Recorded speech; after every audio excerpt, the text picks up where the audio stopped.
Ricky and Lisette, thank you very much. So the icy temperatures have many of us keeping a close eye on the Texas power grid. ERCOT, as we've been mentioning, has issued a conservation notice for today and tomorrow morning. That's when we could see a new statewide demand record set. Joining me now to discuss all this, energy expert Doug Lewin, Stoic Energy from Austin. Doug, thanks for joining us this morning. Your thoughts about the grid performance so far this morning? Yeah, so far so good. ERCOT drastically over predicted demand, so that has created a big buffer. A couple other things going on, Brett. Thermal power plant outages are much lower now than they were during Elliott. You and I talked at that time a little over a year ago, December 2022, and we talked about 14,000 megawatts of thermal power plant outages. It's about half that level this morning, so that's very good news. And not so great news, there's a lot of wind in South Texas that is not able to get out to the rest of the state. That drives up power prices, costs the market and consumers a lot of money. But overall, frankly, I'm not sure why they don't just cancel the conservation call at this point. The lines between demand and supply are so large. I don't, knock on wood, don't anticipate any problems at all at this point. It's probably safe to cancel the conservation call. Yeah, and just to touch on that a little further, this morning we were talking maybe between 6,000 and 8,000 megawatt disparity. We're seeing a cushion now of 10,000 megawatts, correct? And it will grow as the day goes on. Is that right, Doug? That's right. As solar power starts to come online, that creates a bigger buffer. But right now, there's a lot of batteries being deployed too. Again, thermal power plant outages are low. There's a lot of wind from South Texas, some of which we can't get. But yeah, overall, that what you're showing on the screen doesn't look like that big a gap. But when you scroll over it, you see the actual gap there of 7,000 or 8,000 megawatts. That's a very comfortable spread at this point. Tomorrow might be different, and everybody should pay attention, and just like your last guest, Bob Hebner was saying, if you can conserve, you're in a position to do that and help out, great. But my guess is they probably over-predicted for tomorrow as well. So hopefully tomorrow will also be a non-event. Non-events are great.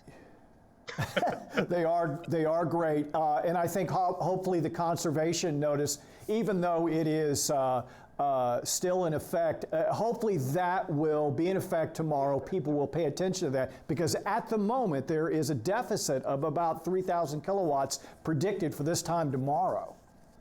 Yeah, so I think what they're doing is, if you remember before Elliott, they under-predicted demand severely by 23%. They've now over-predicted demand for today by 15%. I think they're kind of over-corrected.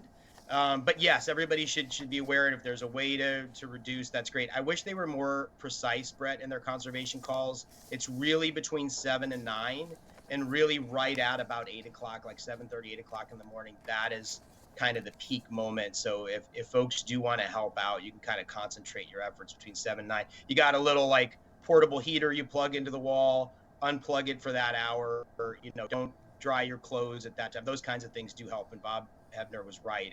If folks can look, one last thing about that, Brett, we call that uncompensated demand response. People should be paid to reduce, but for now, on the residential side, we have a lot of demand response for large users. Small users to get paid for that too. For now, if folks can help out, that's great until we get some compensated demand response systems in place, hopefully this year. So, Doug, are you telling us we can exhale at this point, that we look like we're going to make it through this winter storm unscathed? Yes. I mean, for today, yes. Tomorrow, obviously, conditions can change rapidly and want to be careful about that. But I'm feeling a lot better about it.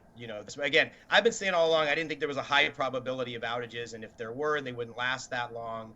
But I feel even better than that at this point, based on what I thought was going to be an over prediction of demand, and it's a much bigger over prediction than I thought it was going to be. So that creates some breathing room both today and tomorrow, hopefully. Is that a bad thing? Is it a bad thing that we are telling people now, please be on the lookout, please play it safe, please conserve? Is that a bad thing, or this is the smart way to handle it? Because I can point out, and you already have, we made it through the summer under similar circumstances that we were biting our nails till that very second passed.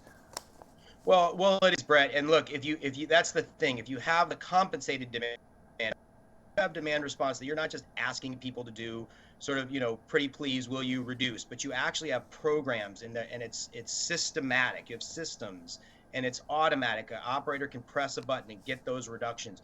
You can use those first, and then if those, for whatever reason, aren't working, then you're asking for people to conserve further. And because you're using the automatic stuff first, you don't need to make the voluntary calls as much. 11 over the summer, now another one. There's going to be conservation fatigue. They've got to use these things sparingly, and they're not doing that right now. Conservation fatigue, are you calling it? I call it better be safe than sorry. Yeah, I know. Look, I want people to do it. It's just, I don't know if you see this too, Brett, like on Facebook and on Twitter, you see people writing back to ERCOT saying, I won't repeat exactly what they say because we're live and on air, but they say things that you wouldn't say, around your children, and they say, no, I'm going to use more.